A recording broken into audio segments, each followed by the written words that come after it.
time is running out, no need to take it slow. I'm stepping to you toe to toe. I should be scared, honey, maybe so, but I ain't worried about it right now.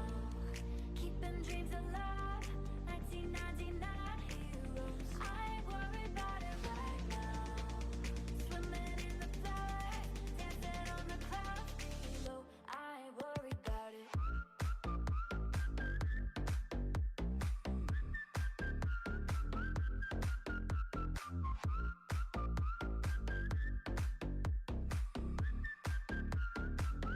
I ain't worried about it.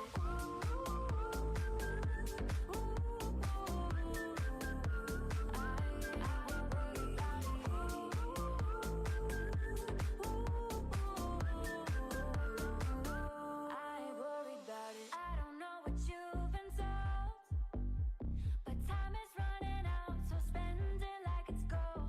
I'm living like I'm not zeros. Got no regrets even when I'm broke.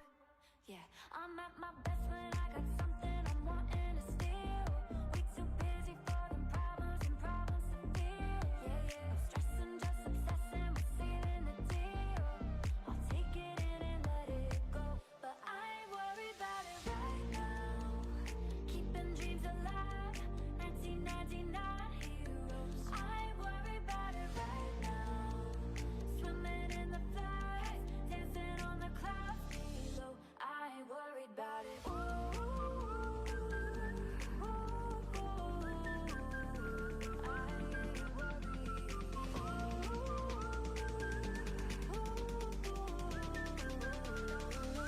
I ain't worried about it right now. Keeping dreams alive, 1999 heroes. I ain't worried about it right now. Swimming in the flood, dancing on the clouds below. I ain't worried about it.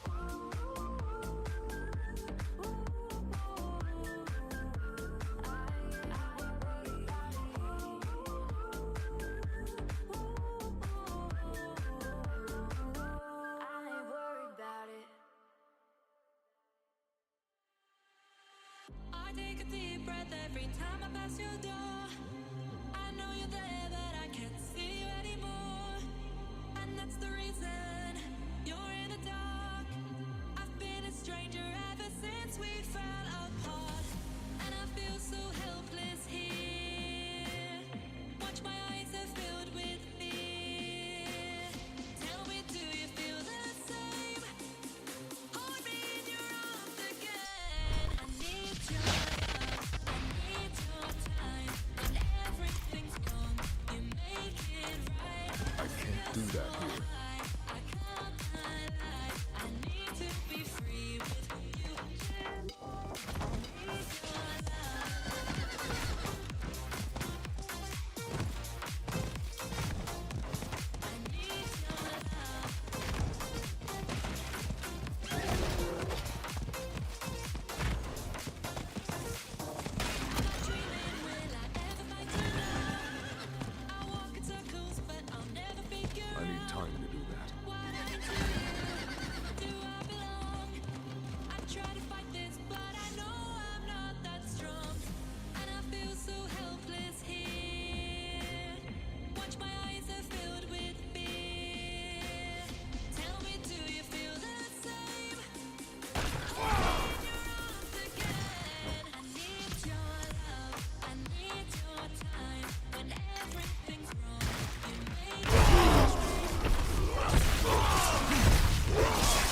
back from them. Let them.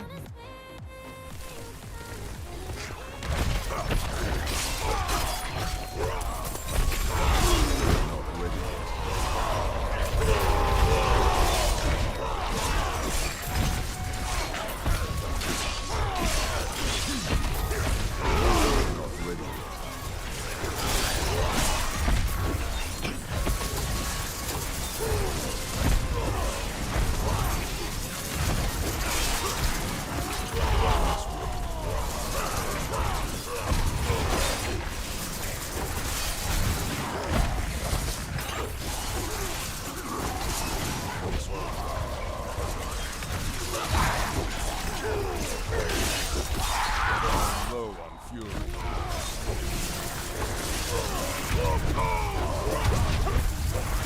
Not ready yet. I need more fury.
I need time to do that.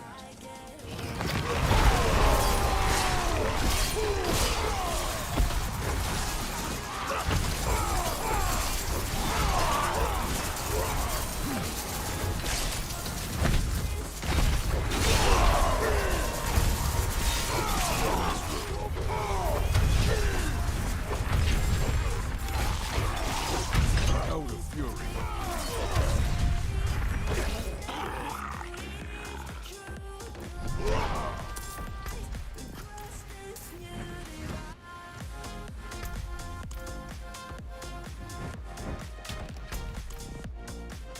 I need more time.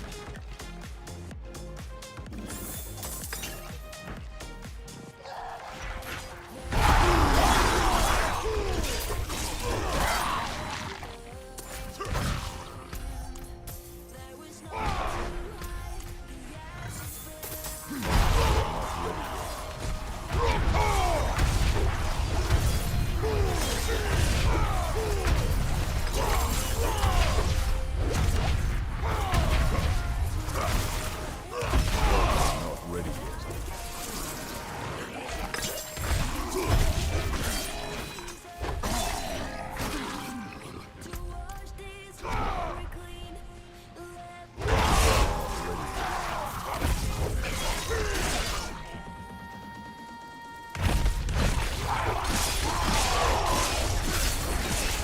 I'm low on fury.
low on fury. I'm not ready yet.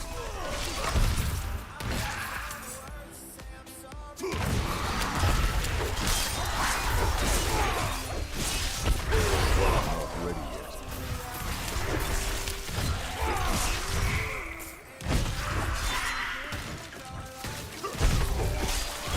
I must wait.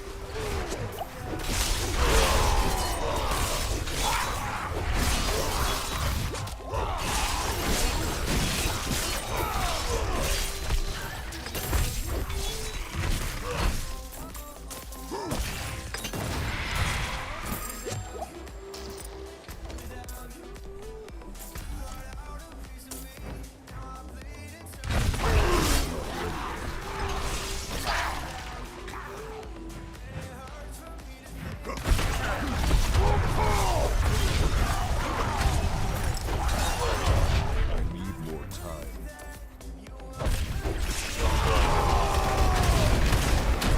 More fury.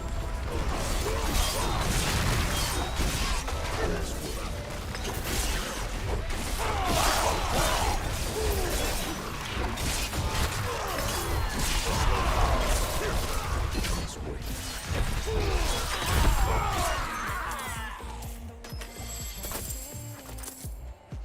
Keep it together. Smile on your face, even though your heart is frowning. But hey now, you know, girl, we both know it's a cruel world. I will take my chances.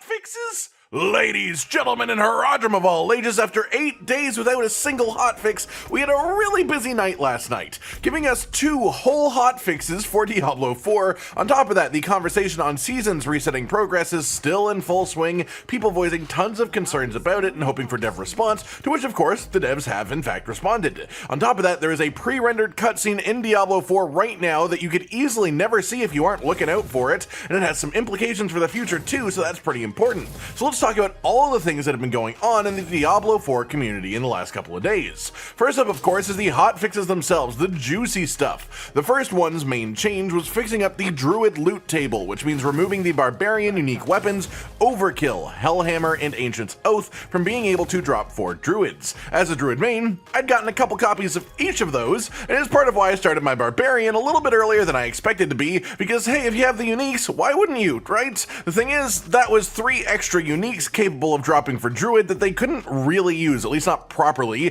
which was really just obfuscating the drop pool for the class. Druid has a pool of about 14 uniques that it can get before level 85, adding 3 to that just lowered the chances of getting something actually useful when that lovely unique text and sound effect played when an item dropped from an enemy, so it's really nice to have that fixed up for Druids. Past that, there were some fixes for Sorcerer, most notably fixing the Combustion key passive. This makes burning effects deal 2% increased damage per unique source of burning on an enemy, doubled if they have more than 3 sources of burning.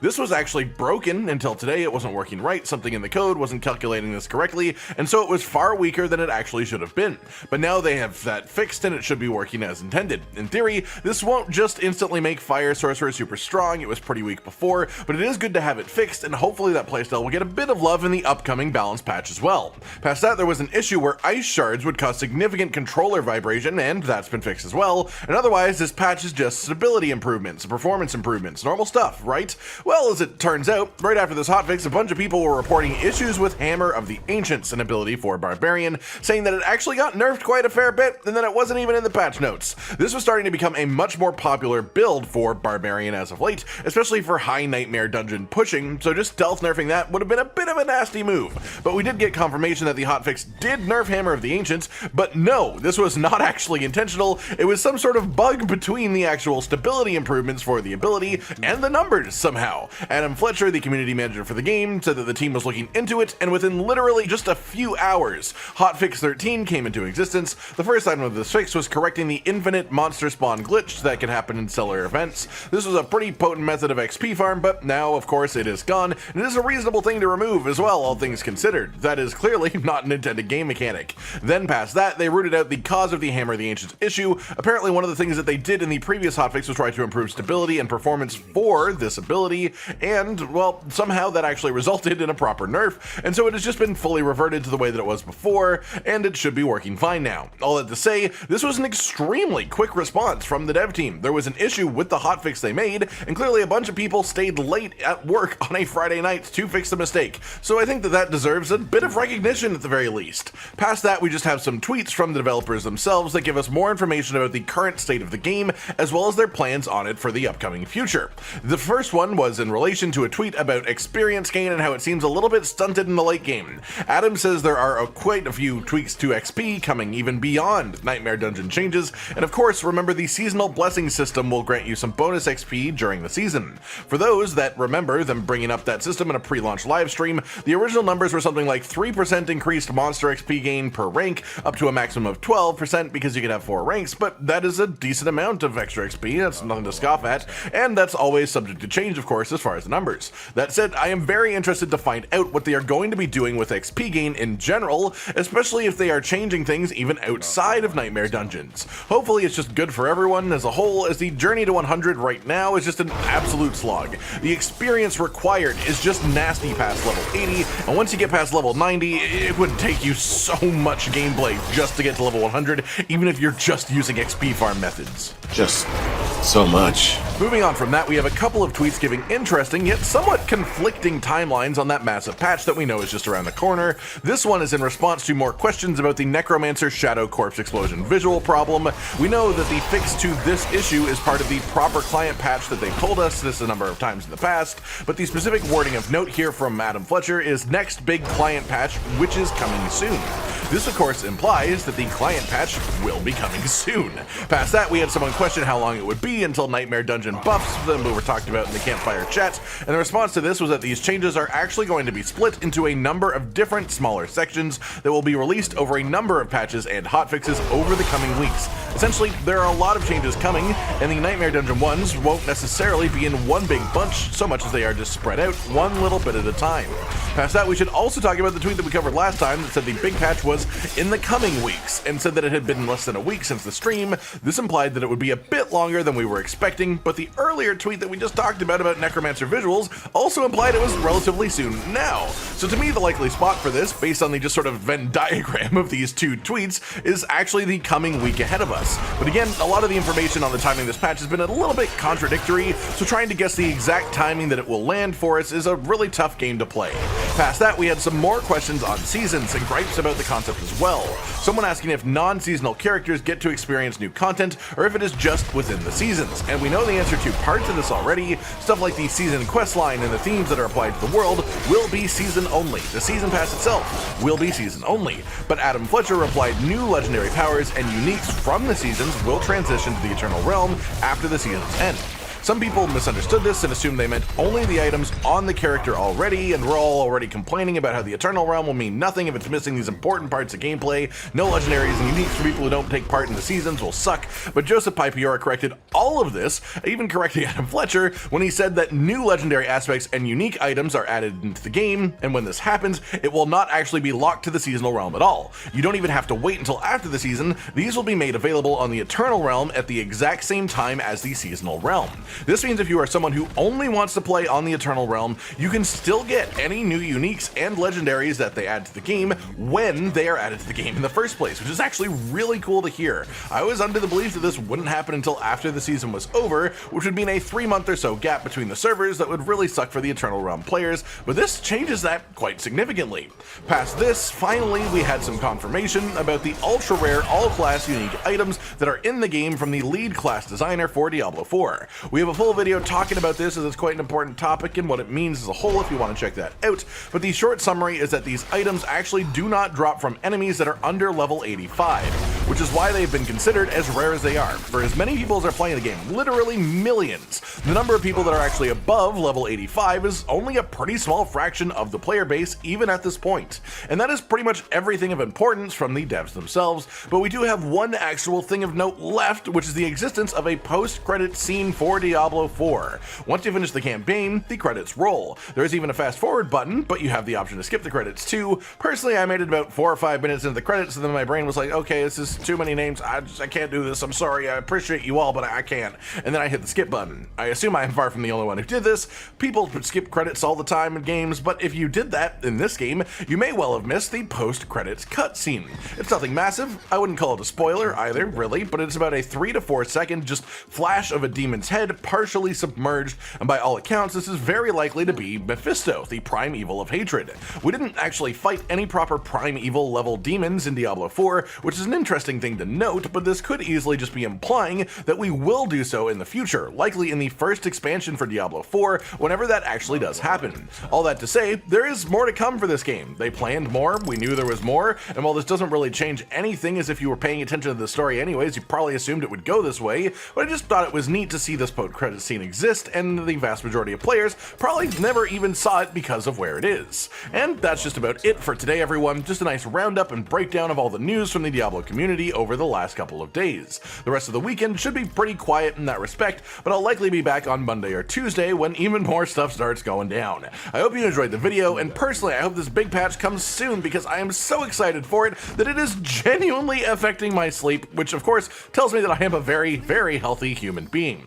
Like if you liked the video, subscribe and hit the notification bell for more, and most importantly, ladies and gentlemen, until next time, stay sweet.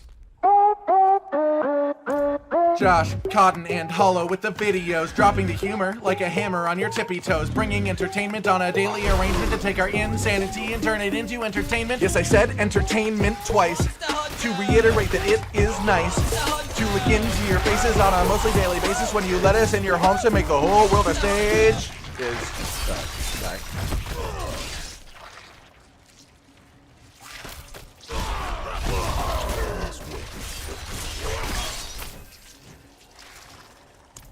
You start. First, we need a suitable vessel for my transfer.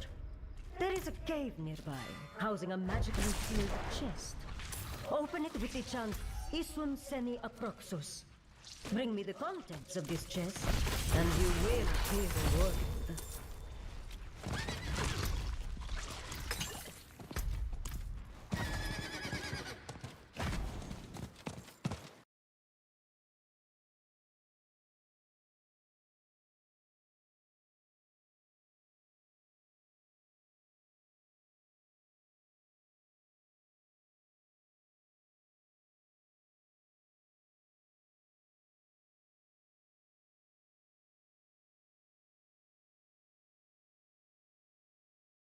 So yes, it is official. Blizzard today revealed that Diablo 4 is getting some bigger adjustments to the overall experience system. Will this finally help the horrible in-game slog to level 100? Plus, we got a new hotfix that just went live today. Some concerns about the Nightmare Dungeon updates, new dev responses to that one, a brand new Nightmare Dungeon tier list as well, and the devs respond to the idea of adding campaign boss fights as pinnacle dungeon bosses. I think a lot of you will be quite excited about this news right here. Plus, the devs revealed the 6 most rare unique items that can be discovered in the game past level 85, but fans aren't exactly happy about how rare these items actually are. Let's just say when rare is too rare, you have an uncooked steak. So yes, we're going to begin here with that hotfix. So if you didn't hear, there was a previous hotfix before today's hotfix that actually caused issues with Hota. So if you're a barbarian, it was not working right at all. It was a silent, accidental stealth nerf.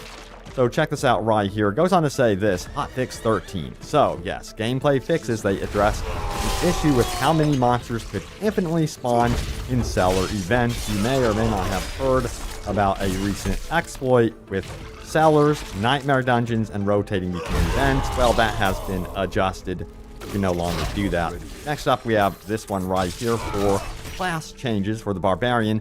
They reverted a performance change that inadvertently reduce the damage of Hammer of the Ancients. Now, they said this in the developer notes. Earlier today, we pushed out Hotfix 12, which includes stability and performance improvements, changes that affect the Hammer of Ancients. Now, these changes were strictly for back-end performance, but unintentionally also affected gameplay. There are no plans to reduce the damage of Hota with this change. We have reverted to this change as this was not intended. So it's back to its original damage. Don't worry about it. Hota is good to go once again. But yeah, we got to continue onward to Twitter because we have some concerns and questions about experience and Nightmare Dungeons, specifically the Nightmare Dungeon update. So check it out right here. It says, bro, seriously, y'all can nerf but cannot fix the experience crap in Nightmare Dungeons. Sad face. And Adam Fletcher of Blizzard responded saying this. We mentioned in the stream last week that Nightmare Dungeons is beyond just XP, as we are also incorporating things like teleporting from dungeon to dungeon via sigils. That isn't a thing you could do in a hotfix. That one requires a client patch for PC and first parties for Xbox and of course PlayStation. And the follow-up response here from Joe says, also additional loot if I remember correctly, but like you said, one of those things is probably just adjusting a number versus actually creating something to work with existing infrastructure. Now, Matt Boyer says this, I appreciate his reply to this, but where is the damage control? 80 plus is an absolute slog. Packaging up multiple things simply to deliver bigger patches is pointless when the more serious community is suffering. And the casuals will hit it soon enough. He has a point. Adam Fletcher did respond saying there are quite a few tweaks to experience coming beyond the Nightmare item, Nightmare Dungeon item. And I think people always forget that seasons will also have experience bonuses via seasonal blessings. Also a point right there. And yeah, you know, it looks like that they have plans, like they just said, to adjust what's happening with experience. So I'm hopeful that the slog that is 82 level 100 is less of a slog here very, very soon, and they adjust how much experience is required to get to level 100, or perhaps how much experience you can actually obtain through running events like Nightmare Dungeons, so that, you know, you can actually get to level 100 a little bit quicker, because right now it's absolutely insane what is required from like level 80 to 100. There's a post that detailed if you're at level 85 right now, you are halfway to level 100. So that gives you an idea of how much of a slog it actually is right now. Alright, so we got to talk about this post as well. Check it out. Does Nightmare Dungeons seriously need a rework? Let me know if you agree with this or not. It says, a massive chunk of the fixes are just so detrimental that the sigil that has them is useful for nothing but salvaging. You like having your class resource, don't play with resource burn on about half the map available. Do you like dealing damage? Well, don't play with monster critical resist. Do you play a melee build? Don't play with melee defenders. He wraps up by saying there are so many fixes that just make a dungeon whole levels of magnitude harder, not to mention how repetitive Nightmare Dungeons are and the mediocrity of dungeons themselves. Now, Nightmare Dungeons are by far the least entertaining in-game activity, even though they're supposed to be the one the player is to spend the most time on. Yeah, you know, and I think they need to add more random events. I've said this beforehand, of course, beyond just what the sigil provides. I think we need to see different bosses and perhaps different layouts with like secret rooms that have that like, oh, here is that huge pinnacle type boss that I want to face off in a Nightmare Dungeon. I think that would be very, very cool. Now, also someone did respond to this saying this, you missed a really important one. Backstabbers, enemies deal 150% damage if they hit you from behind. Another one I would suggest is poison. Enemies deal 20% their damage as poison damage or just poison enchanted. He says, I'm convinced poison in this game is completely broken. Oops. A spider hit me one time and now my entire health pool is poison. Better pop a potion. Still poison. 3 potions later. Oh man, I'm no longer poisoned. I have noticed this as well. I think they definitely need to adjust what's happening here with poison. For some reason, It seems extremely OP, even though I feel like I have resistances on my character. And that's a whole other thing, how resistances are not working as intended. So I think that's one of the bigger issues. And the developers did say officially they plan a buff or an update to resistances down the road, which is going to be further along the line. So that's not going to be immediate. We got to talk about, yes, another new updated Nightmare Dungeon tier list. Check it out right here. So this is brand new and fresh. It says Nightmare Dungeon tier list for XP farming. And you can pause the screen as well. You have the optimal tier list right here. This is considered good and then decent. And then you want to absolutely avoid these. I like the look of Black Asylum. I think it's so cool, but I avoid it. Because I know that it's not worth going in there, and I think that they need to buff some of these lower tier dungeons. Please, Blizzard, don't see this list and nerf stuff. But yeah, let's keep going, shall we? So this is an absolutely fascinating post right here. It goes on to say this, and this one comes from Warlord, who says, can one single dev please address this huge issue and simply say, don't worry, they won't be one-time campaign fights only. And of course he highlights this Reddit thread here discussing the fact that, yeah, we would like to see the story bosses, the campaign boss fights extended into Pinnacle Dungeon boss fights. Now, we have the follow-up reply here from the devs right here. Check it out. Ghost Befora says this, launch is just the beginning, giving us some hope that yes, maybe, just maybe, a lot of these story bosses will be returning as Pinnacle Dungeon boss fights. That'd be so cool to see. I'm down for this. I really hope that they consider also perhaps tying some of these bosses into the Nightmare Dungeon experience with random encounters. I would love to see them as random encounters as well, not just Pinnacle boss fights. I think it would be cool to have more random boss encounters as well on top of what you experience in Nightmare Dungeons. Let me know if you agree with that or not. But yeah, let's get into this post about some of the most rare items. I should say they are considered to be the absolute most rare items in the game. Some insights from the dev team right here. Check it out. This one comes from Adam Jackson of Blizzard, who says, hello, I wanted to clear up some details on the rarest unique items in Diablo 4. They can drop from level 85 plus enemies. You get them anywhere. You can get a regular unique, and they always drop at 820 item power. We currently have 6 of them in the game. They're really rare. And here they are, ranging from the Doombringer, the Grandfather, all the way to rings. And of course, we have helms. And I imagine that probably most of you have never seen them at all, because they're beyond level 85 plus. Again, they're considered extremely, extraordinarily rare. In fact, I've hardly heard anyone mentioning that they have actually obtained these items, and that is actually something the community is bothered by. So check out some of the replies out on Reddit. There's this one right here. It says, yeah, still thinking their math equation is way off. Really rare, and only 2 confirmed Shaco drops in the whole world are very different. I'm cool with Diablo 2 HR level rare, like maybe drop 1 a season, but as a whole should be way more posts of people finding these. It's also possible that they're intentionally low to give players an incomplete experience and boosting them in the future to incentivize players to return. The conspiracy theory. Right now I just think that there's 2 things going on here, or actually multiple things going on here. Number 1, the fact that you can only get these past level 85 is a concern, because a lot of people, I think, just kind of give up on their characters at around that point because they don't want to commit to this slog that they're hearing about to level 100. Again, remember, like when you're at level 85, you're only truly halfway there to 100, which is just madness. So a lot of people are like, I give up. Plus, you have to also remember that there's only 6 of these items out of the entire loot pool. Why isn't there like 12 or even 20? You know, I think that's also a problem, considering how rare these items already are. And yeah, the actual rarity of the items themselves seems to be a big problem. Yes, we want items to be rare. We want that moment where we're like, oh my god, I finally found it. But if it's like 1% of the actual player base is allowed to experience these items, that in itself, yes, is a very big problem. They're going to have to adjust this in the future, I do believe. Now, we have some replies here.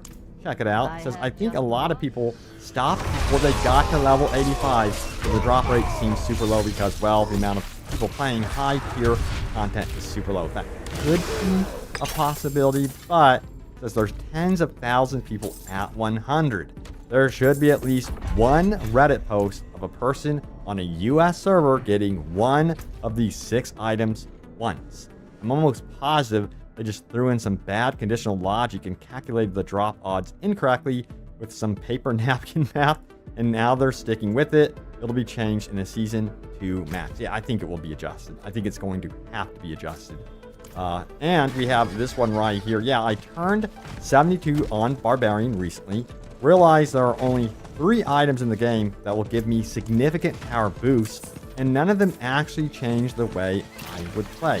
The game from 70 plus on is solely grinding for gear with a 0.5% better stat and going through the reprinting, upgrading, socketing routine. Pretty dull. Hope seasons really shake things up. So some people are just looking to seasons at this point to fix certain issues in the game, and I really think that the dev team will have to hold another live stream. Now about that, we should be getting a brand new live stream in early July or mid-July even, that they are going to be talking about seasons. They are going to be talking about updates to the game. So that's when we can look forward to hearing about potential updates to the, I guess you would say, really late in-game experience. That needs to be adjusted badly. And we have another question out on Twitter. Check it out. It says this one right here. Any thoughts to a discounted battle pass if you completed the current one, even just for other class cosmetics?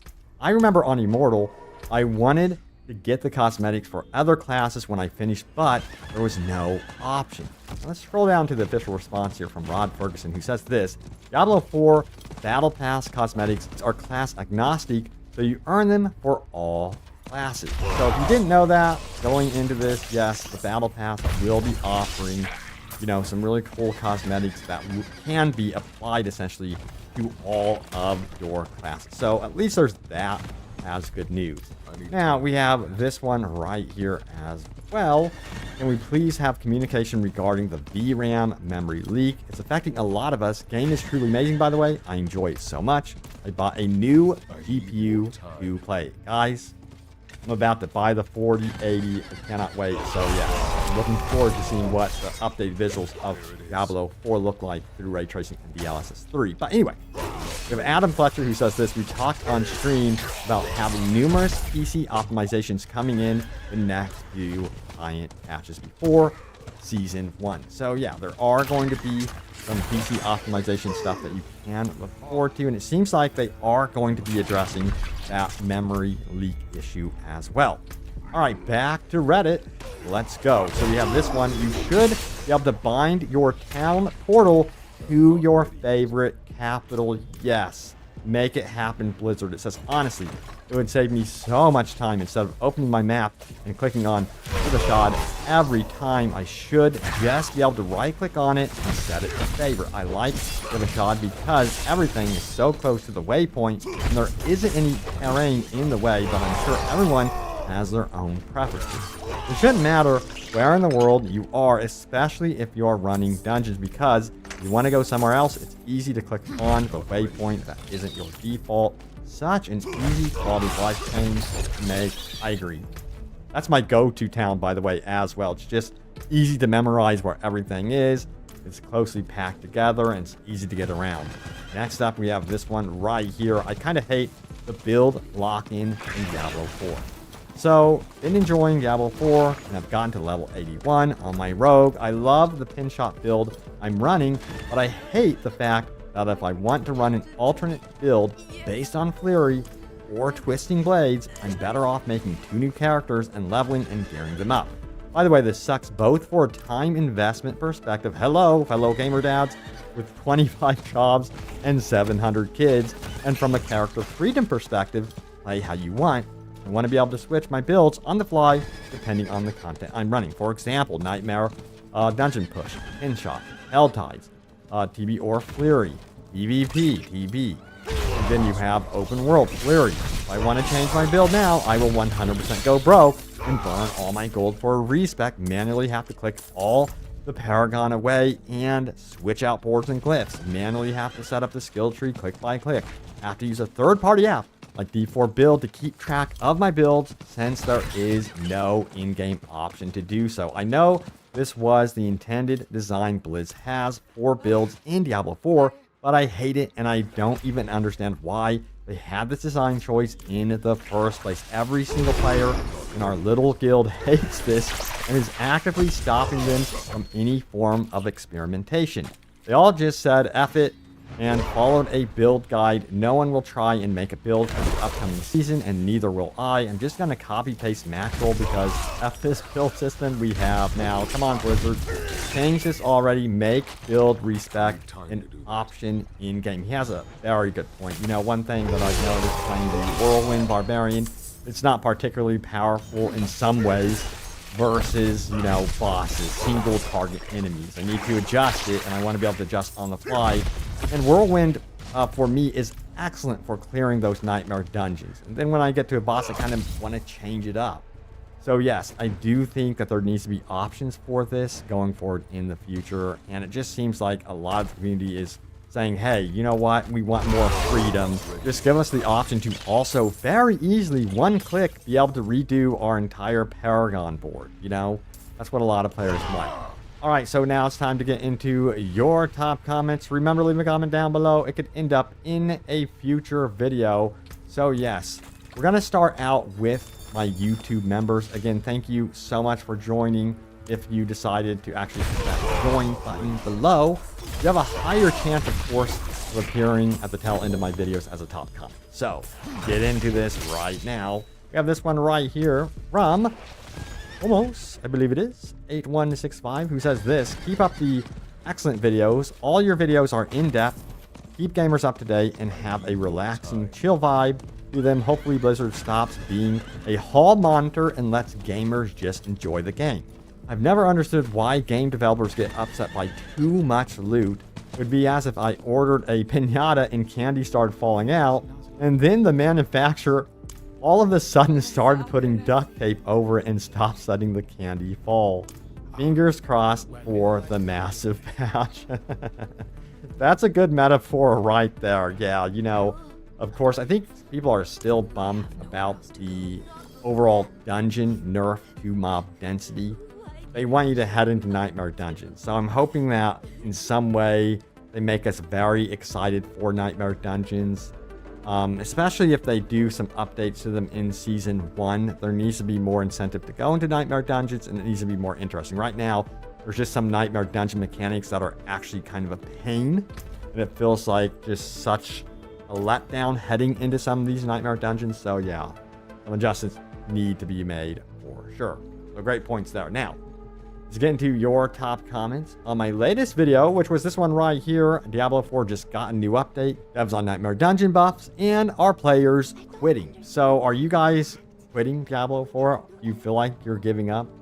Or are you still enjoying what's on offer here? Are you enjoying the grind, I guess you would say? But yeah, let's get into what Adam T. Cole had to say right here. He goes on to say the following: I did wish weekly Nightmare Stronghold. I would love weekly Nightmare Strongholds. Old strongholds could be lost, or main cities could be overrun with new story beats. God, I love that. That is so cool. Now, imagine the church taking over the main city. Let me see. And losing all of the merchants until you clear them out. Add in affixes with unique bosses, and you'd have a fun reason to come back every week. Yeah, you know, I'm on the fence about losing access to merchants because I think that could actually end up being more of a pain in the butt, you know? So they have to be careful about doing that sort of thing. I get what you're saying, but when it comes to taking away absolutely crucial key gameplay mechanics, trading, buying, selling, entrance, and enchanting, I don't think that should ever be taken away from players. It could be just become such a slog and a pain. Like, oh my god, the town is overrun again. All I want to do is enchant. You know what I mean? So they need to be careful with that. If they do strongholds or do these nightmare strongholds, they should do it in areas of the map that are, in my personal opinion, kind of untouched from merchants and that sort of thing. So yeah. Also, again, Helltide strongholds, would love to see this added as well. But overall, I think that's a great idea.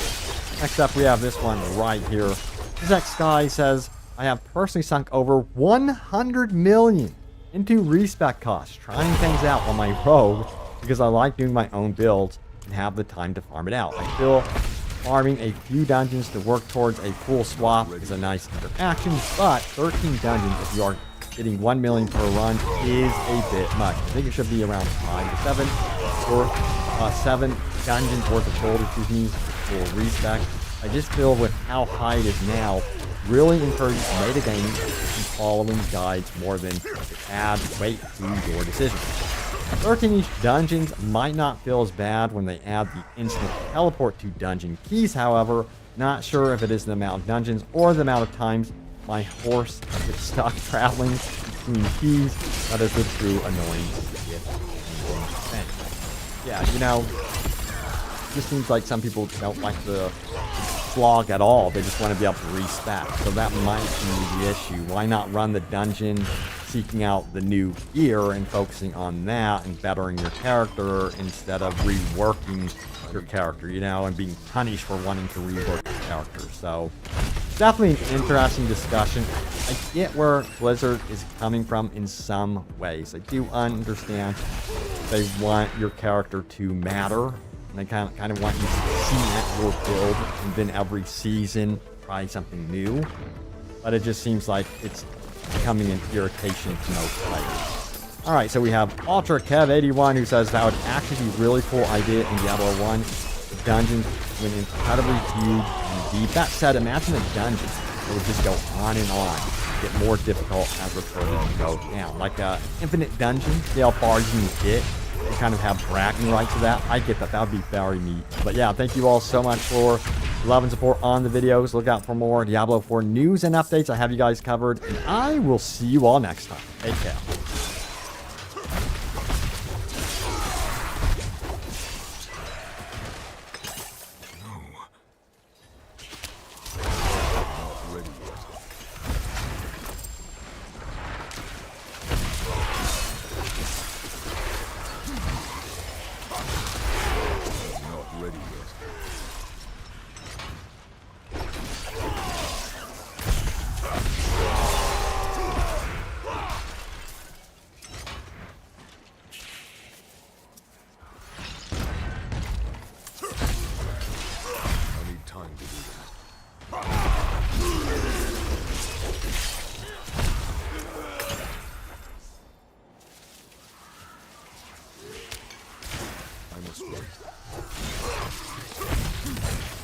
Here's what you're after. I'm the voodoo teacher, so if you come back with the wrong thing, you're losing another finger.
I think that's we're pretty much set. We have a. Is there any time limit? Anyone time sensitive? Not really. I got 2 hours. I got plenty of time, man. I'm chilling. Sweet. All right, let's just get into it. I'm joined today by Asmon, Crip, and Woody, and we are going to talk about Diablo 4. And Yeah. Let's do like a quick intro for if there's anyone that doesn't already know everyone on the podcast. Crip, do you want to do a quick intro for yourself? Yeah, so I actually started streaming 11 years and some change ago because of Diablo 3.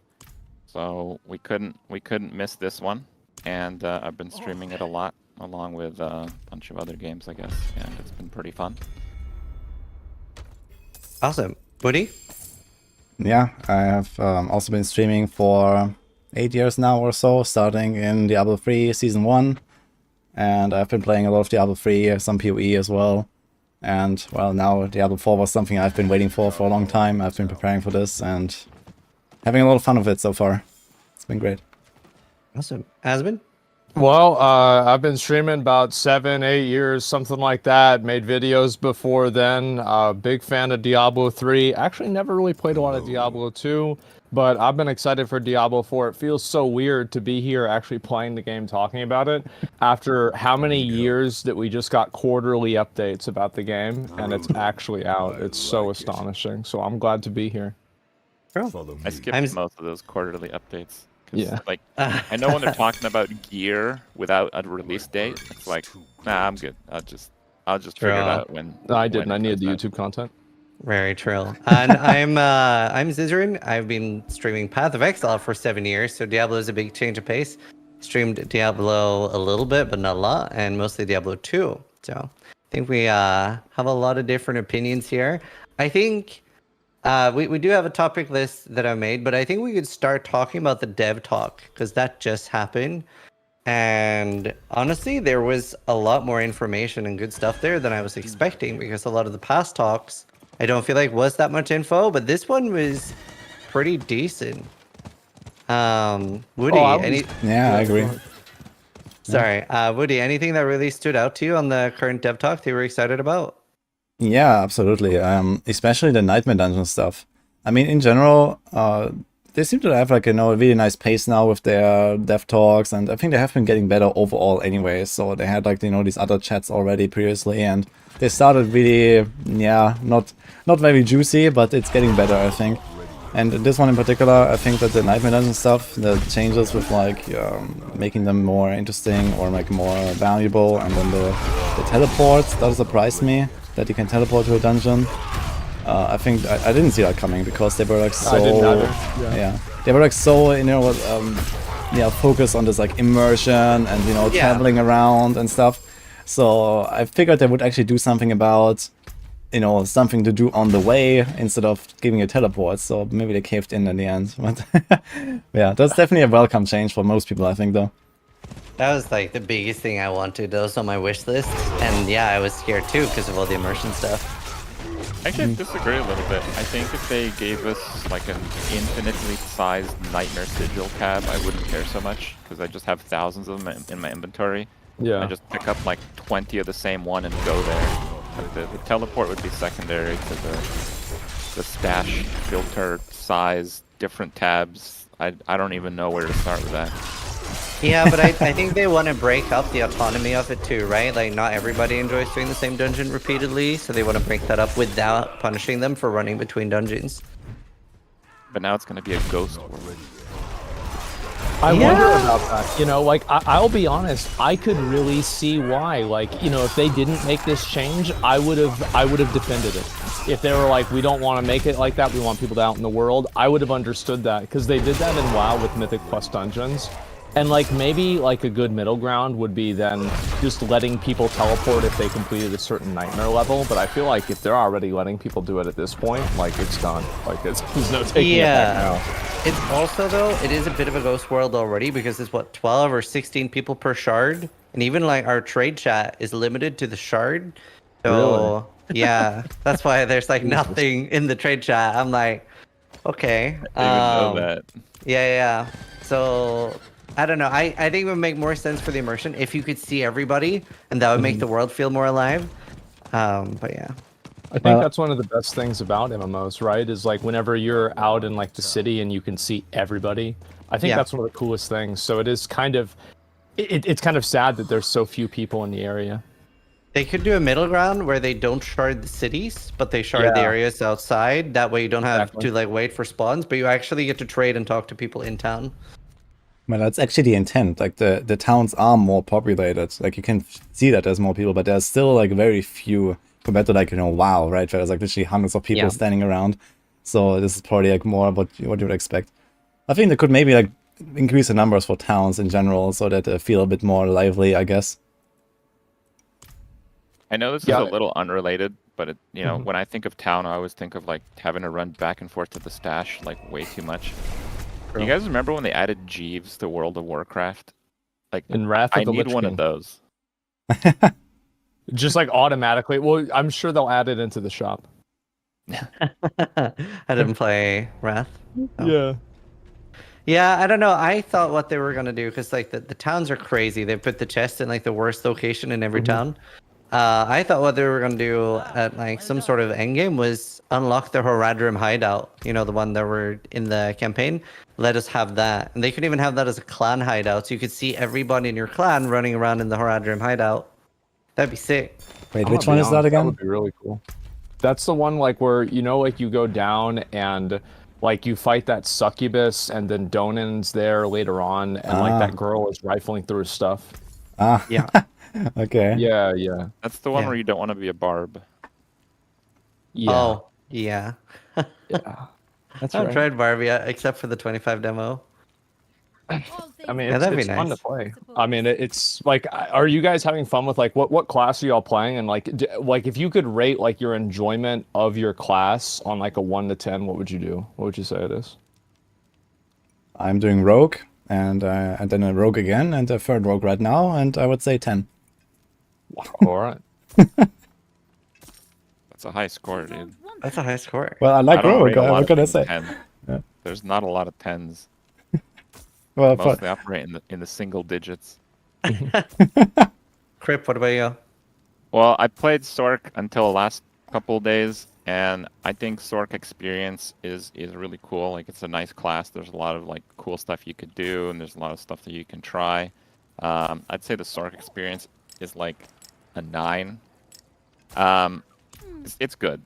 Now I'm close to a playing 10. Necro, and there's one thing that like is driving me crazy the more I play Necro. You have to like literally target the corpses to use corpse skills with mouse and keyboard. And on a controller, it just automatically targets the nearest corpse. Obviously, you can't see the corpses when you're pulling a pack of mobs. And then in the dev stream, they go over how they're both Necro players on console.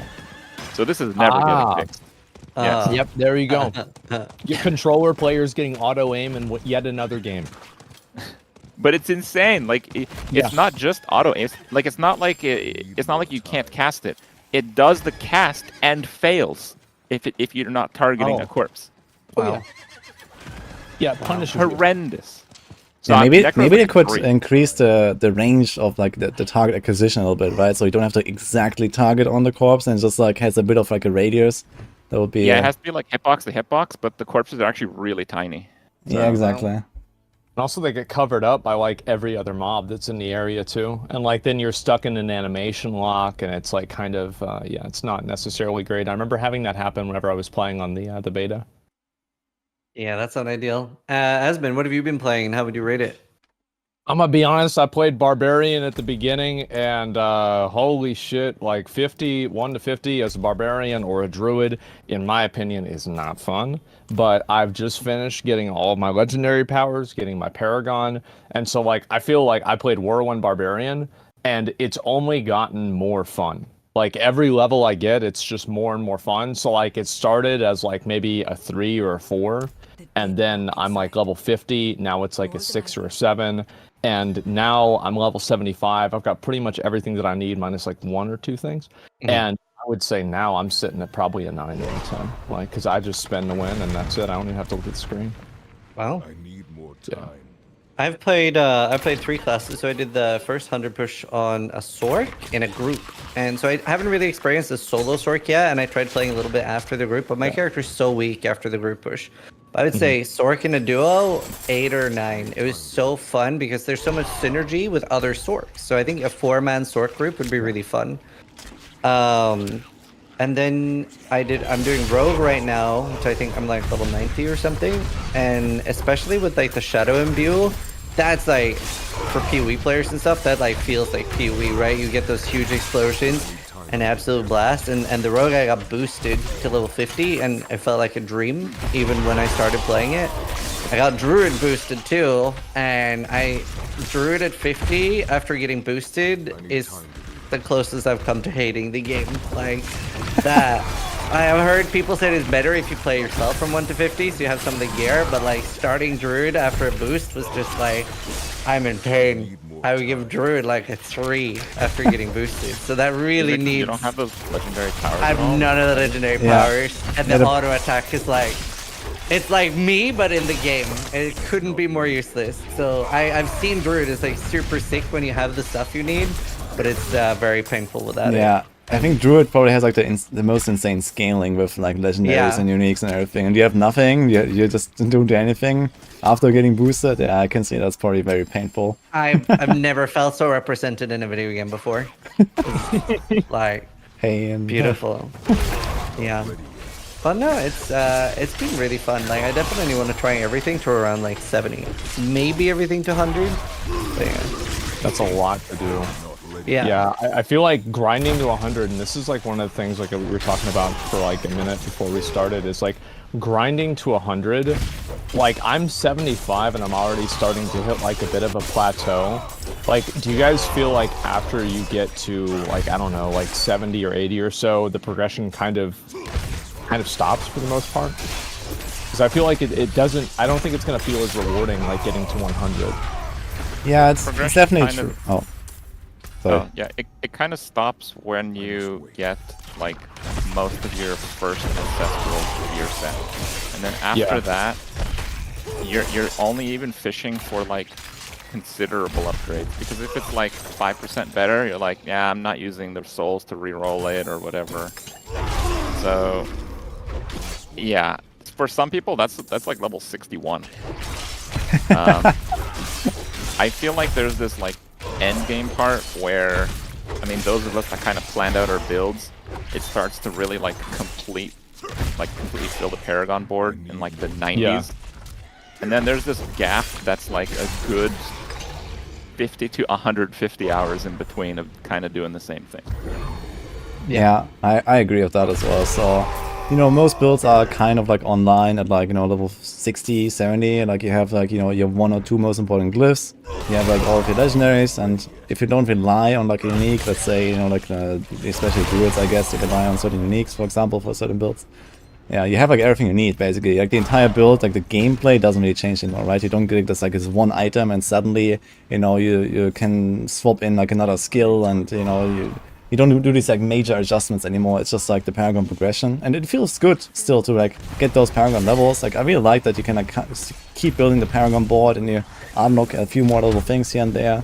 It feels nice to progress it, but it definitely slows down, and I can imagine that especially for people that play a lot less, it's gonna be a bit of a drag. So it's probably fine for me because I just play all day every day, and I need like a few levels to get to 100 basically. But yeah. For other people, you know, they need weeks or something, or if they even hit 100, right? So yeah. I think the biggest problem for me is, especially when you're done with the campaign, you're effectively doing the same content at level 2 and level 98, right? There's not really a difference. So I think that's going to change a lot with seasons and adding more different forms of content. If you have, you know, Nightmare Dungeons, Hell Tides, and like 3 or 4 other things, that breaks up that autonomy a lot.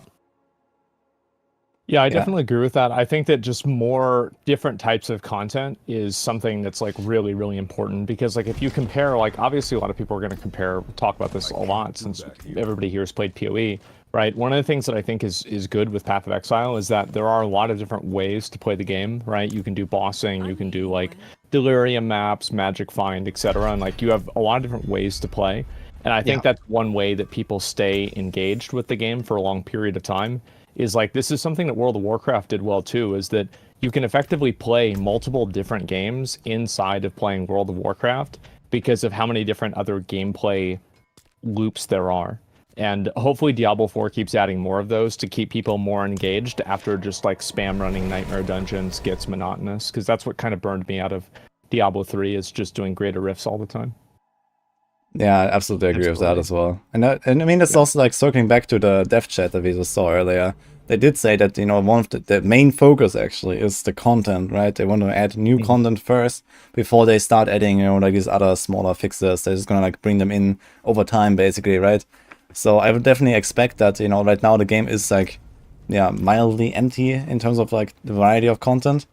But as the seasons come in and as, you know, they start adding more stuff, and it's probably going to be something like, you know, you have like different side contents to do, right? So you have Helltide now and Nightmare Dungeons here, and then there's going to be the season 1 thing there, and then it's going to be season 2 thing there, and there's going to be like another Uber boss. So I think that's kind of like how it's going to go. And then, you know, like 2, 3, 4 seasons down the line, it's going to be a completely different picture, I think. Yeah. I'm a big fan of how they do Uber bosses, with Lilith being like super overtuned right now. Like I think they do that in WoW as well, right? Where it's like kind of overtuned. Most people can't do it early. I'm a big fan of that form of balancing. Instead of it being, you know, a good difficulty from the start, and then they can nerf it over time. I love that. Yeah, it doesn't really seem so overtuned. So yeah, apparently everyone has something to say about the boss. Yeah. Griff, go. I hate that boss. Like, first of all, every single thing one-shots you. I don't think that... Like, we're going from an ARPG to a platformer at that point. And some classes get so punished. Like, the Sorks get so wrecked. You have to kill the ball thing. And it's not affected by almost any crowd control. So I just don't do damage with Firewall. No way to kill that thing. So it's like crazy limiting for classes, and defenses just don't matter anymore. Like that's like I don't it doesn't. There's no transition from the entirety of the rest of the game to that. There's nothing in between. We're going from like a 12 out of 100 for difficulty to like 100. It's like a different game. So I hate that. I still love it. I love it. Well, this may be also just because you generally just, you know, you level up, and leveling is not really hard. But for example, if you would start doing Nightmare Dungeon pushing, you know, trying to get to like closer to tier 100 pushing, then you would probably experience like a similar difficulty level, which right now is not really incentivized, but I guess it will be eventually with leaderboards or, you know, maybe special drops or whatever you might get in higher tiers. But yeah, if there was like more like difficult endgame content besides just the Uber boss, you would probably not feel this like huge gap. So I think, but I agree though with this that it's nice that it's like really overtuned and really hard. At least for now, you know, it's like better this way than just like going in and having nothing to do, and then you kill her in like 2 attempts, and well, then what, right? At least now people have kind of like something to like, you know, bang their head against the wall and you know, overcome a challenge. You know, it's an actual challenge, and so far I think every class besides Sorks have beaten it actually. So at least what I've seen. So that's kind of cool. Hard on Sork. Yeah, on Sork I agree with Crypt. It's probably like really rough. But maybe someone will figure something out, so... I feel like if no Sork can beat it, it's probably tuned badly. I mean, like, because you have, like, there's a point where things are hard, and then there's also a point where they are so difficult that certain classes are just non-starters. I think that every class should be able to beat a boss with, like, a certain relative amount of ease, especially if these are, like, pinnacle challenges that everybody is supposed to aspire to. It kind of sucks whenever somebody has to climb, you know, theoretically, you know, 10 feet, but somebody else has to climb a mile. I totally agree with that. That's more of a Sork issue, though. Yeah, I agree with that there. Oh, you think that they should just buff Sork rather than nerf the boss? I think that's a good point. Yeah. Yeah, because especially if Sork just has a huge single target issue and a huge issue with like not dealing damage to things affected by crowd control, that's something we're then going to see on every single boss, right? Yeah. So, yeah, exactly. I'd love to see that. I also think it's more of a Sork issue than like the boss itself. Like the boss, you know, having one-shot mechanics, I think it's totally fine. You know, if you like the kills that we see, they're like a few minutes. You have to dodge these waves for a few minutes, which actually comes down to like, you know, maybe like 10 or 15 good dodges throughout the entire fight, and then it's basically over. So this is not too much to ask for someone who wants to beat like the hardest boss in the game, basically. So it's more about actually fixing Sork single target, I think. Yeah. What do you feel about like the rewards for that boss? Because like it doesn't really drop anything good, does it? No, that was very disappointing. I guess a That's lot of so us were weird. expecting that's where Crest dropped, right? Shockwell, Yeah, that's yeah. where we wanted it, but no, it's just the amount. It's just the amount, which I like that they have a cosmetic behind it. I think that's very cool. But yeah, it'd be nice if it, dropped at least a lot of uniques or a chance for Shaco, Visage, Grandfather. Yeah, I mean, they have to find a balance, right? In PoE, for example, boss fights have a cost, and then the rewards that you get from the boss are kind of like tied to that cost as well, right? You can't just like chain run Uber Cortex all day long or something, right? You need to farm the Cortex. And here, there's no entry like ticket, right? So you can just go in and farm Lilith if you want. So if they would make a similar system like PoE, where you have like limited attempts or like, like there's tickets, so to say, to enter, then they couldn't give it like insane drops, of course. But if you can just farm her and you have a build that just, two-shots her, easy peasy, you just get like a kill every 2 minutes, then you can't just like print Chacos, right? So that would be a bit of a problem. As long as they're not tradable, is that really a bad thing, right? I mean, if you have a build that's so good that you can farm Uber Lilith that fast, like at that point, don't you deserve to have all the best gear? Yeah, I guess that's at maybe. least how I Selling see it. carries like crazy at that point. Yeah. Oh, absolutely. Yeah, could like that sell should carries, not yeah. drop unless you're solo. Yeah, definitely. Yeah. I agree. And also, like, I don't know, I'm a big fan of Mephisto farming. So even if it was tradable, I do love stuff like that. I love like a repeatable, farmable boss like that. That was probably my favorite thing and what I spent the most amount of hours doing in Diablo 2. So something I'm really looking forward to is eventually getting so much more unique items, much more legendary aspects and stuff like that. I love like dropping things like that. Man, I mean, in general, I think... Yeah, I'm kind of against the grain on this one with the boss. I actually don't really like it across the board. You guys haven't convinced me, unfortunately, either. And the loot is a really big part for me. Like, I kind of agree with that a little bit. Like, even in PoE, if it's a hard boss and it doesn't drop anything I want, I'm still not going to bother for it. I'm going to just focus on a different part of the game. But I think the real shortfall for Diablo 4 is that defenses are kind of conditional, but it's so much easier to scale defenses than it is to scale offense. And because of that, it's going to be really difficult for them to not have bosses that are actually difficult and don't one-shot you with every single thing they do. And I think that's a challenge that they're going to have to overcome somehow. Like, if you look at like a pair of pants or like a chest, you just get like 4 stats, and each one increases your survivability by like 15%, which is crazy. But then there's no DPS comparison to that. Like, I didn't realize it would be that kind of game. It made me rethink like the glass cannon passive on a Sork. It's like, well, I don't want to take more damage, but actually, damage is more of a premium than survivability in this game. But then, I don't know how they're going to fix bosses with that in mind. Yeah, so during the dev stream today, they talked about resistances, and first they said we were confused about it, but maybe they meant like the community's confused why they're so bad. But I don't know how they fixed resistances, but the fact that we only have 4 slots on gear, right? Like, if resistances would be super mandatory, that would be very hard to fit in right now with those 4 spots. It'd be very hard to fit, say, getting 50 or 70% of all resist right now. Yeah, I agree. But I think the point that Crip makes here is like maybe a general issue with the game, that defensive stats, especially the stats on like chest and pants, are like way too powerful, right? You literally have like a legendary aspect in one single stat line on your pants, and then you have another one, and another one, and another one. So I think they just like really overtune defensive stats on the high end, at least. You roll like 20% close damage reduction, and then you like get 50% bonus on that because of the upgrades, and like it's ridiculous. So I think those just need to be tuned down, so there's not like so much like up and down between like a very defensive build and a mediocre defensive build, right? So there needs to be like a more streamlined difficulty curve with the defenses that you can build, which is also like one major thing that I think a lot of people do wrong, right? A lot of people always ask me like, man, I keep dying all the time if you build, like, what can I do? And I tell them, guys, look at your chest and look at your pants and get some big pants, basically. Yeah. So this is what you have to do in order to play the game. And exactly like this, if they would nerf these stats a little bit, then these defensive choices that you do in other slots would matter a lot more. Like the aspects and all that. And then you can like balance out the difficulty in general, I think. That's essentially right what I was thinking, but the issue feels like the entire game, not just even gear, is kind of leverage towards giving damage a premium, and survivability is just like wherever. Like if you make the tankiest character possible, you can maybe start to, like, I think a Barb can tank some of the Lilith one-shots, maybe, I think, with everything up. Barb can tank most things except the waves.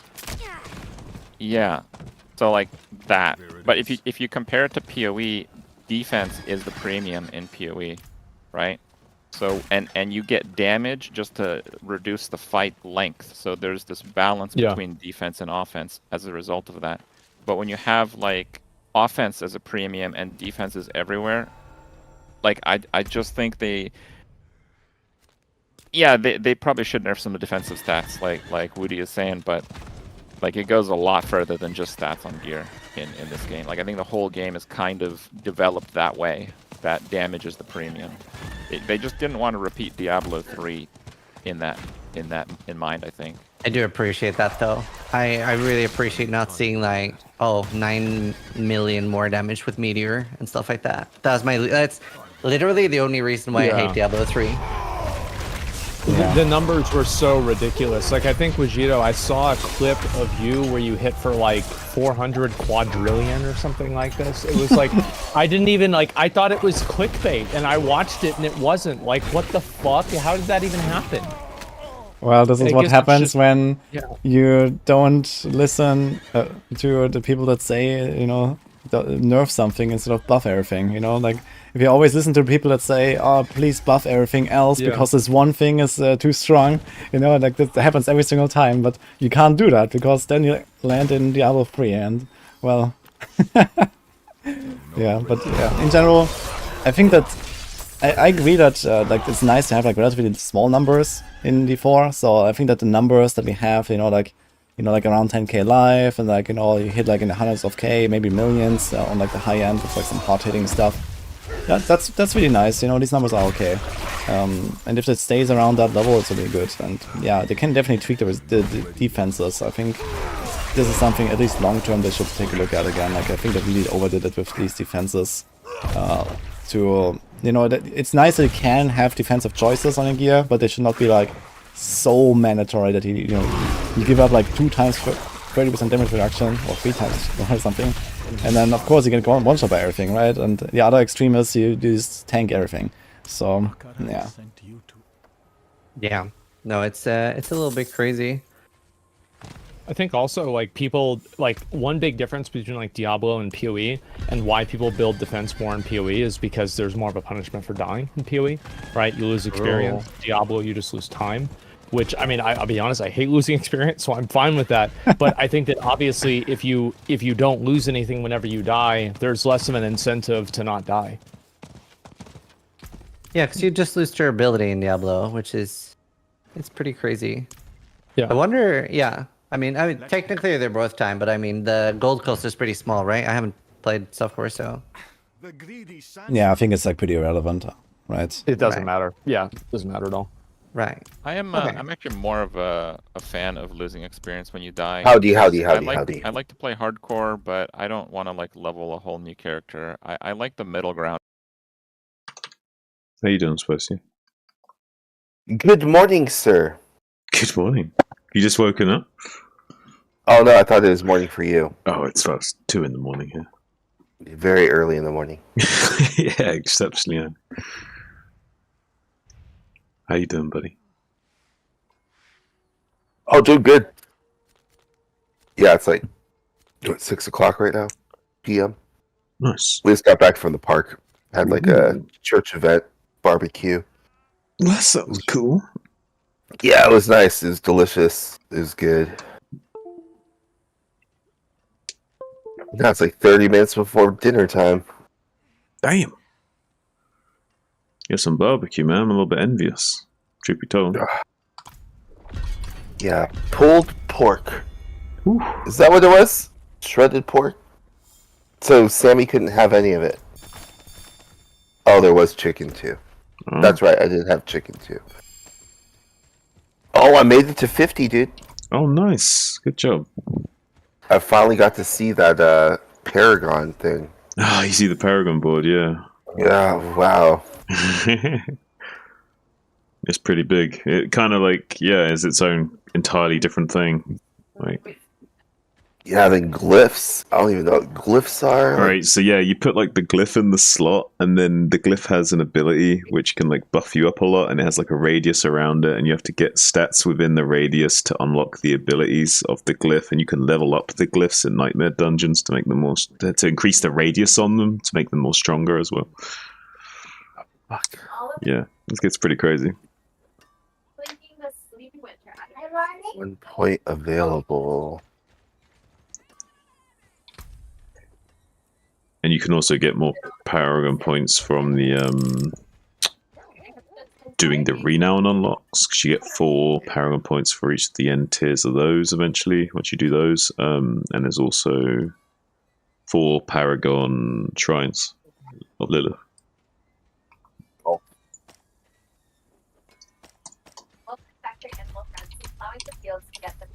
One of those shrines is in the PvP zone. Oh, I have no problem going in those zones. Yeah, I think you do. You be careful now. You see another player, you portal out. I had no idea I was even in there. You're crazy, man. To be fair, there's not a lot of people that go in there, so you probably got a little bit lucky that you didn't run into anyone, but yeah. I almost got 2,300 red dust. Nice.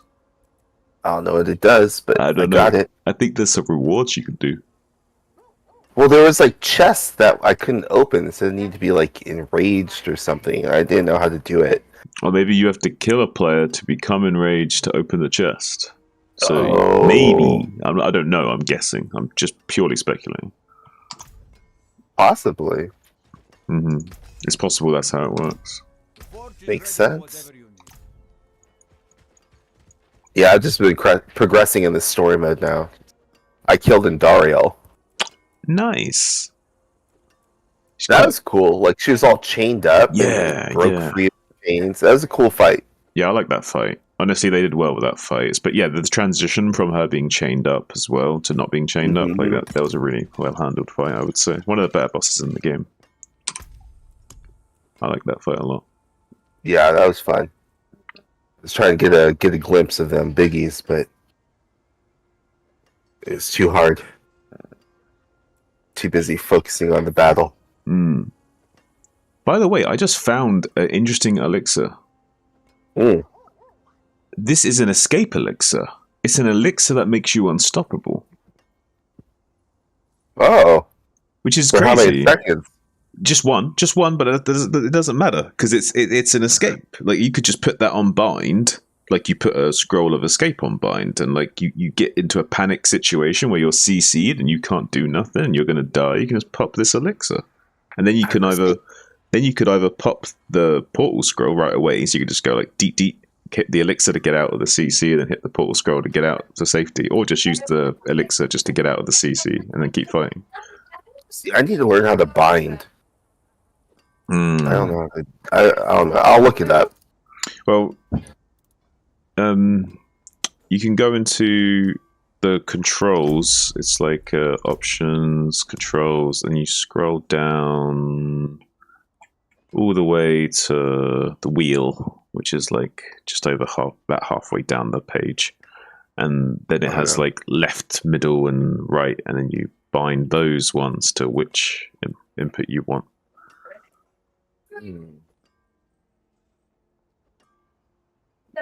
The wheel. So what's left wheel? Okay, so you know how it's just that how when you've got a wheel, you can scroll between 3 different wheels. You've got a wheel on the left, middle, and right, and all you're doing is like changing the binds on those 3 different wheels. It doesn't matter which wheel you do it on, as long as you just set the thing to the wheel. Yeah, I see. But yeah, when you go into the wheel, when you scroll up, that's the left one. When you scroll down, that's the right one. So you got 3 wheels you can scroll through. Okay, yeah. So like, I have like on my middle wheel, like my scroll of escape, my elixir of death. Okay, so I am doing what you're saying.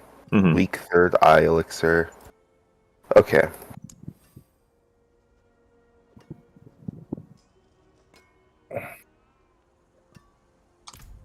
Yeah, so I just set it up now so that when I use this, so I can like push F to use the elixir and G to scroll out if I need to. So I've got another defensive layer now. I can, if I get completely CC'd and I'm dead in the water, I have an ability to escape. I see what you're saying.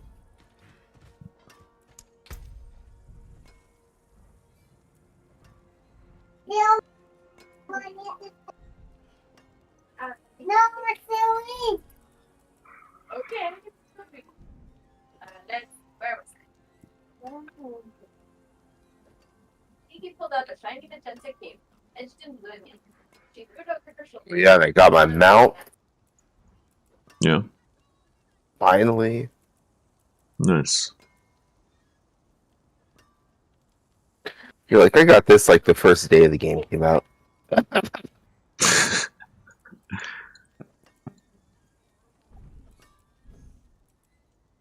How much of the story have you done so far, by the way? Well, I think I completed Act 3. Mm-hmm. So I'm in Act 4 now, I guess. Right. But I don't know what you mean. How can I see how much of the story I've completed? Yeah, I'm not so sure about that. How to gauge that. It would tell you when you go into your like journal, it would show you, if you look at the actual quest log of those main stories, it will actually tell you like where in the chain you are and what act it is, I think. Like it will say like 4 out of 5 in Act 5 or whatever. Like. He slowly sprang up and down on one of them. You're brilliant, Pinky shouted. In Act 5.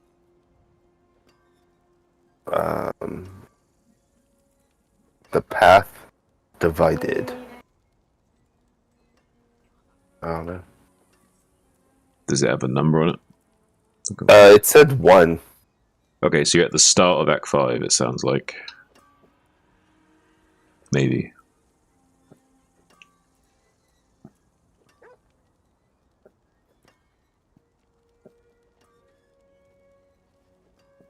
And with that, Pinky bounced out of the door. It was time to get this party started. There. Wow.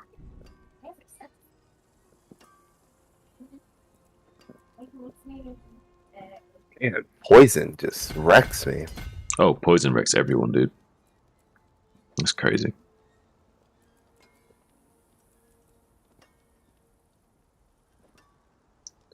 Two, three, six, nine.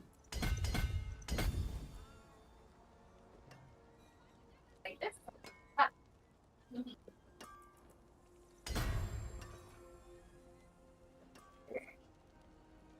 Probably because nobody got poison res in D2, so they're like, we're gonna jack them up. There's been some speculation that it's not working as intended and that it's doing more damage than it should be, but I don't know about that. I don't know about all that. I just think poison's very strong and crazy.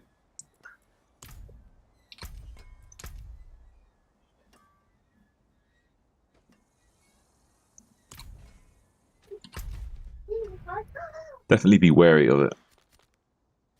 Yeah. For sure. They're on the side of caution.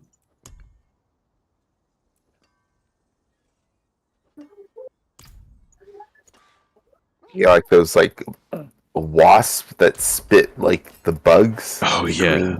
Oh man. They are the worst, dude, because you can like run up into them thinking that it's all good, but then you like start like just getting a chain of those wasp things in your face and they all like blow up and do a crazy ton of damage to you all in one go.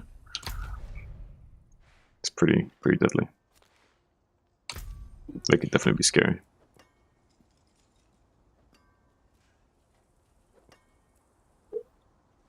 Oh, I forgot to look at that video for the dungeon tier list for Nightmare Dungeons.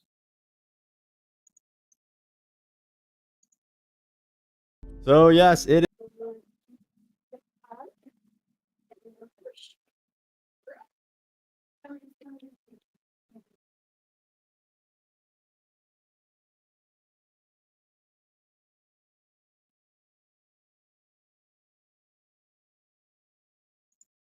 new updated nightmare. Says as well. You have the optimal tier list right here. You could pause. She was bouncing high into the sky. Hello, she chirped as she poked her head through a cloud, surprising a green Pegasus with a yellow mane who had been asleep. Boing, boing, boing. Within a few minutes, Pinky As well, you have the optimal tier list Noodles, I overshot my bounce range again. She giggled before heading back to where she had been. right here. This is considered good, and then decent, and then you want to absolutely avoid these. I like the look of Black Asylum.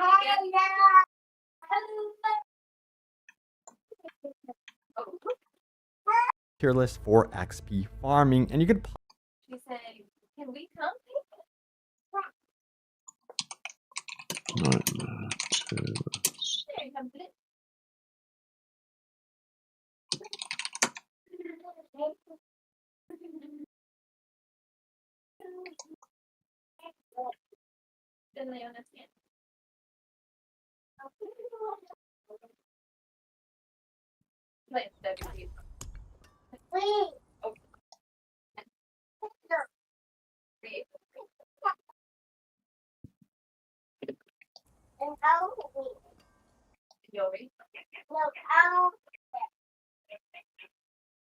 Are you paying attention to the book while you're playing?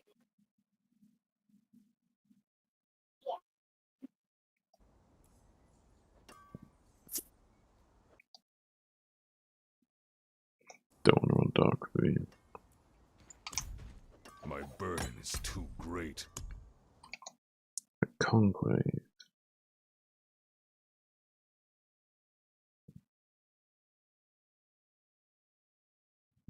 I mean, before bedtime, before bedtime.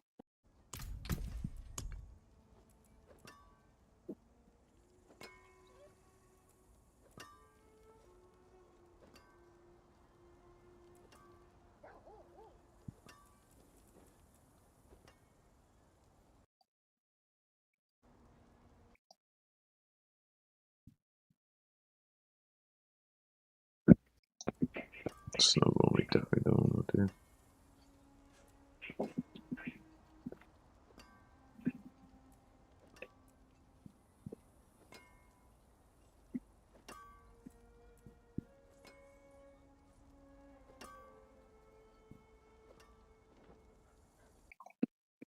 Ancient slumber.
I can't do that here.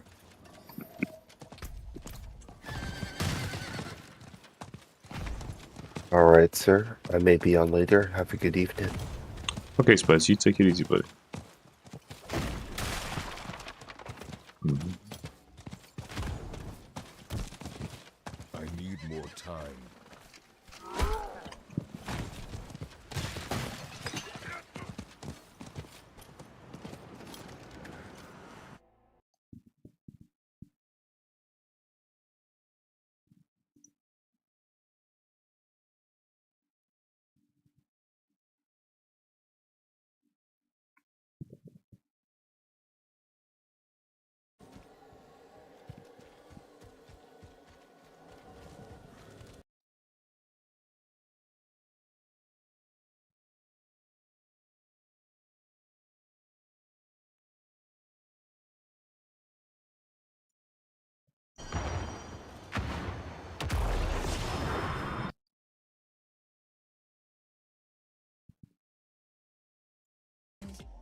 As long as you love me, we could be stars.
I need time to do that.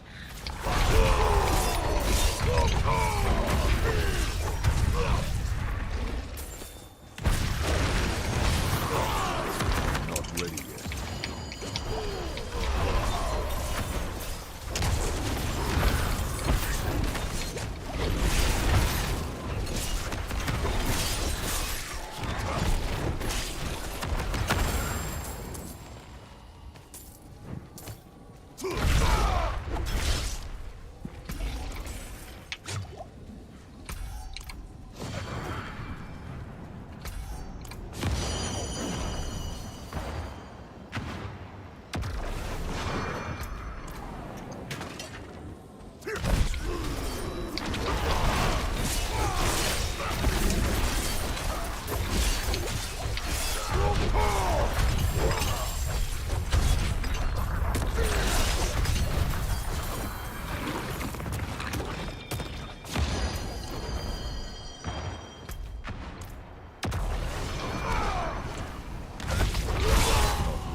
That was a close one.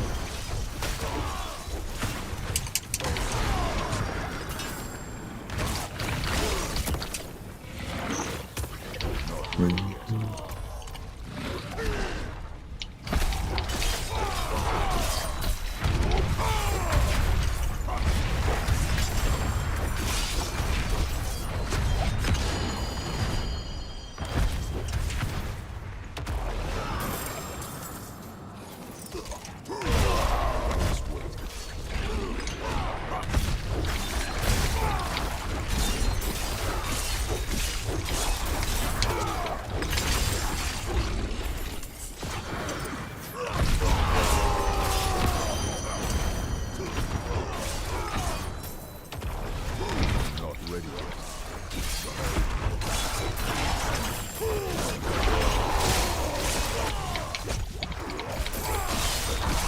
I'm not ready yet.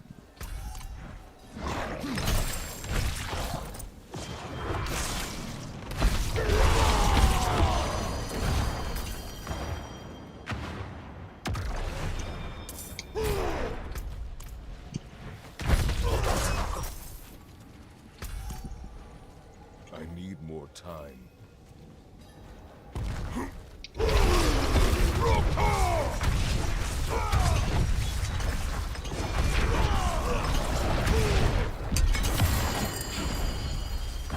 My bags are full.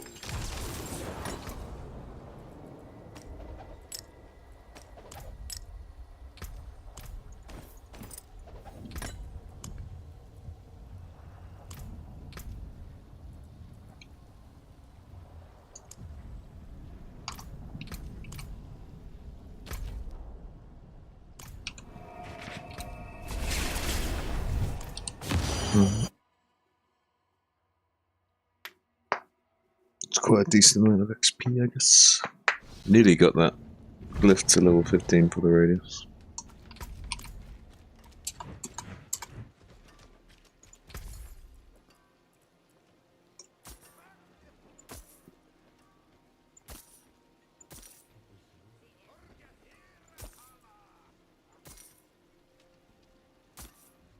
Shake on it.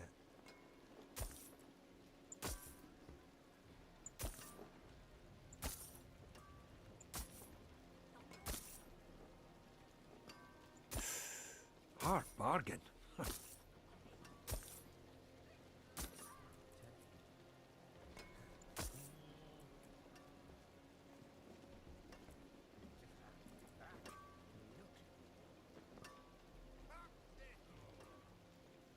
Pack protect you.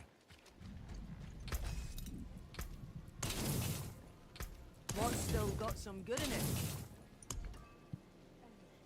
I'll keep my forge hot. Return soon.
Renegades retreat.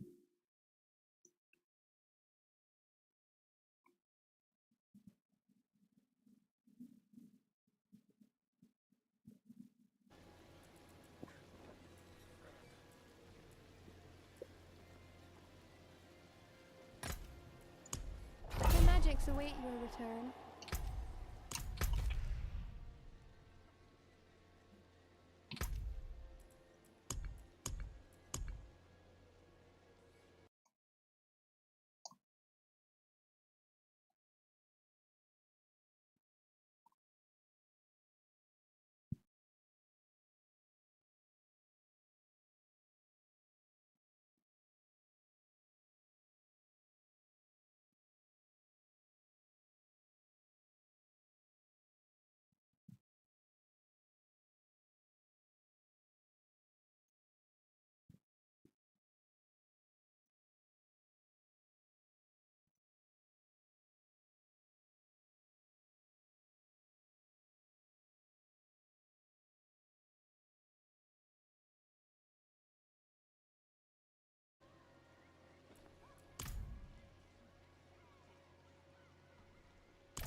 I just dead to a Ling all in. How sad is this?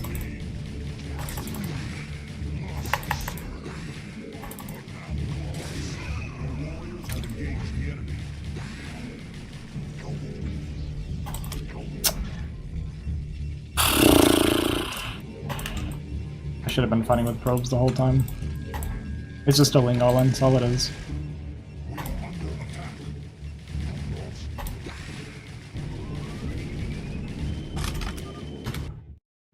Very sad. I just need to bring like 3 probes to fight with. It's really stupid of me not to.